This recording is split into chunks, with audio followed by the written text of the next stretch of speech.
Assalamualaikum warahmatullahi wabarakatuh. Bertemu lagi dengan saya, Awam Prakoso, dalam program Kak Awam Punya Cerita. Setiap cerita hebatkan anak Indonesia. Nah, kita sudah masuk pada episode ke-10, yaitu membangun kekuatan cerita dengan buku cerita.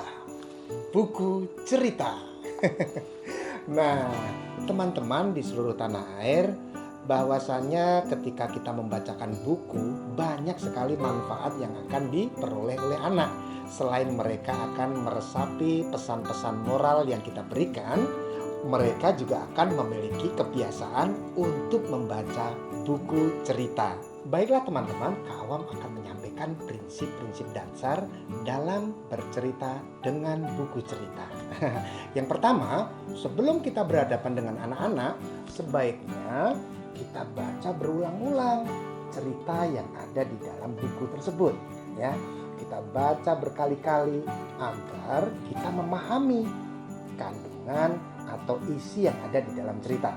Nah, ketika kita akan menyampaikan pada anak-anak, kita juga harus bedakan nih. Kalau buku ceritanya itu banyak gambarnya atau ilustrasi, maka kita harus punya susunan rencana untuk alur ceritanya.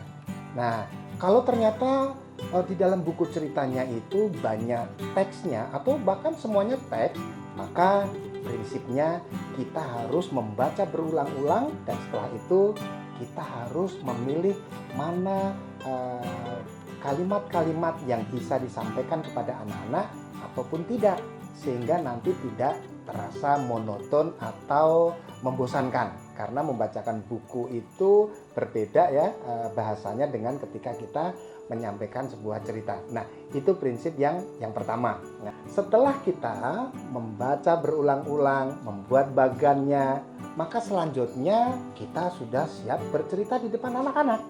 Kalau sudah anak-anak di depan kita, maka yang kita lakukan, kita tunjukkan dulu bukunya kepada anak-anak. Kita kemudian bacakan dulu siapa penulisnya. Kemudian siapa penerbitnya. Tahun berapa diterbitkan. Nah, ini sangat penting karena apa? Karena agar membiasakan anak-anak mengetahui sumber dari mana mereka mendapatkan cerita itu. Ini sangat penting sekali. Nah, yang ketiga adalah kita harus pegang buku itu senyaman mungkin. Boleh seperti ini, boleh juga seperti ini ya, boleh seperti ini, boleh seperti ini, terserah saja senyamannya. Tapi ingat, yang harus kita fokuskan adalah buku, bukan kitanya. Nah, tapi nanti ada ketika kita membacakan cerita, kita juga harus berimprovisasi, menyembunyikan bukunya, tapi nanti ya. Kemudian yang keempat, saatnya kita bercerita dengan buku cerita. Nah, seperti ini. Ini kita gambarkan di dalam buku ini penuh dengan ilustrasi atau gambar. Berarti apa tadi? Berarti anak-anak harus difokuskan kepada gambar ini, bukan difokuskan kepada diri kita.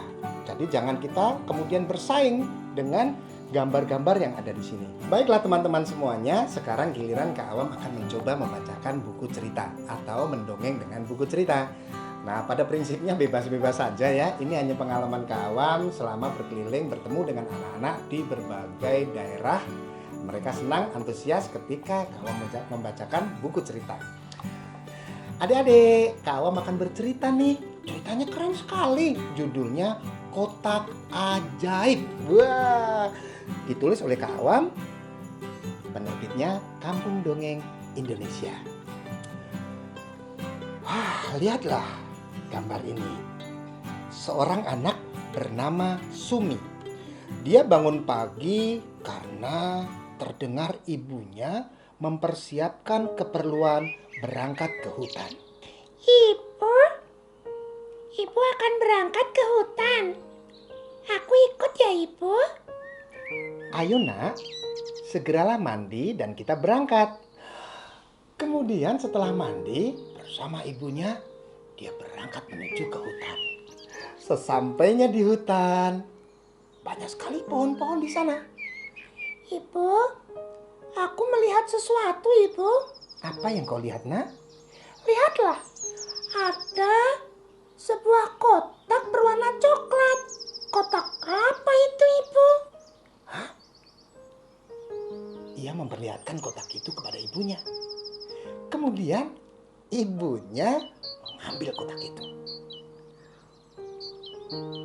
Wah, kotak siapa ini? Kita harus mengembalikan kepada yang punya. Benar, Ibu. Kita harus mengembalikan pada yang punya.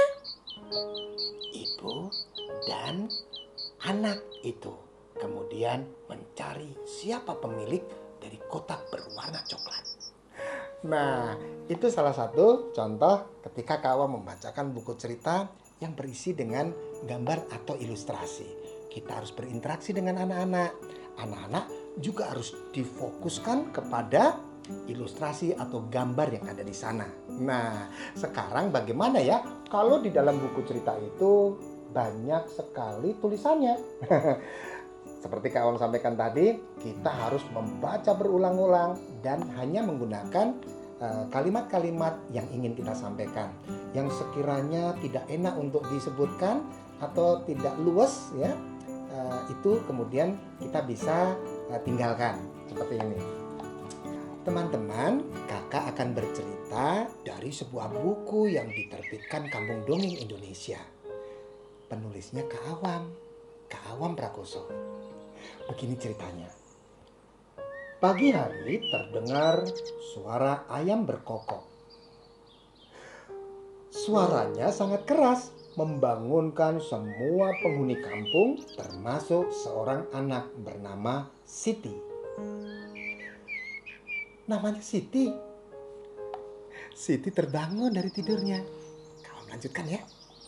Siti terbangun dan langsung segera mandi, lalu menemui ibunya. Ibu mau berangkat ke hutan ya?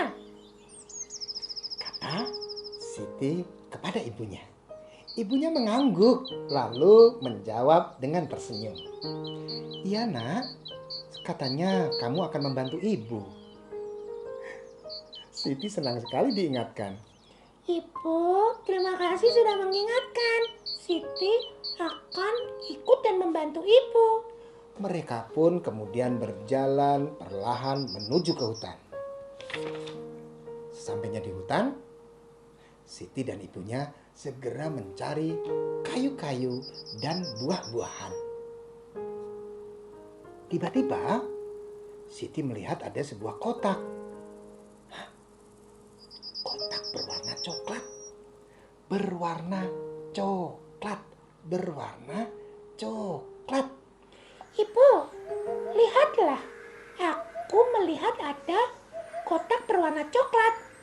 Kata Siti kepada ibunya. Ibunya kemudian bergegas berlari dan mengambil kotak itu. Benar, kotak siapa ini? Kita harus mengembalikannya. Wah, Siti bertanya-tanya. Kenapa harus mengembalikannya, Ibu? Ibu khawatir, nak, kalau pemilik kotak ini mencari karena kemungkinan kotak ini terjatuh. Kata ibunya membuat Siti memahami sesuatu yang bukan miliknya memang harus dikembalikan. Demikian yang bisa Kak Awam sampaikan. Mudah-mudahan bermanfaat ya. Jangan lupa bagikan pada teman-teman yang lainnya. Tetap tunggu di episode-episode berikutnya. Tetap di program Kak Awam Punya Cerita. Setiap cerita hebatkan anak Indonesia. Terima kasih.